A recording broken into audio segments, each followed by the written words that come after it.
خليل من سوهاج. السلام عليكم. السلام عليكم ورحمة الله. اتفضل. وعليكم السلام.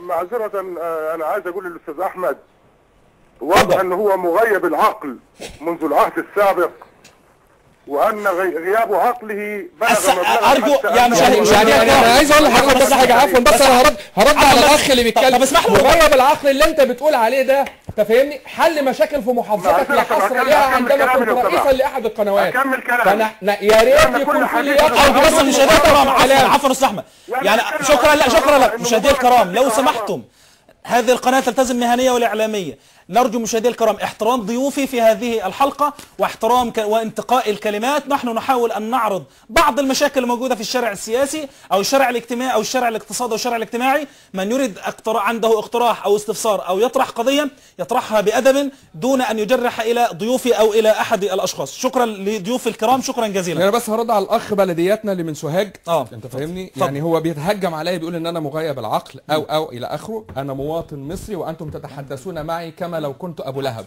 حاضر. لا، انا راجل مسلم زيكم، وانا كل اللي انا بقول ان احنا عايزين نعرف البنود اللي انتوا جايين تقولوها في التاسيسيه ايه ونتفق طيب. عليها. جاوبني بقى على ثواني بس، دي جزئيه. اتفضل. دي جزئيه، انت فاهمني؟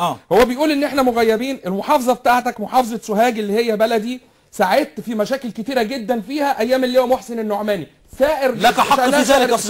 شأنها شأن محافظات مصر كلها. انت اعلامي كبير، بس جاوب على سؤالي. الجزئيه برضه اللي انا عايز بس اقولها علشان خاطر نطلع بمعلومه انا استفيد منها وغيري يستفيد منها. نعم. البنوك والربا حرام. هو حرام على حسني مبارك ومش حرام على محمد مرسي لما يروح ياخد قرض. العباره ممدوح اسماعيل قتل. هو ممدوح اسماعيل فين؟ ما هو هربان، وكان النظام السابق كان بيطالب. طيب. تمام. انا هنا دلوقتي عايز اطلع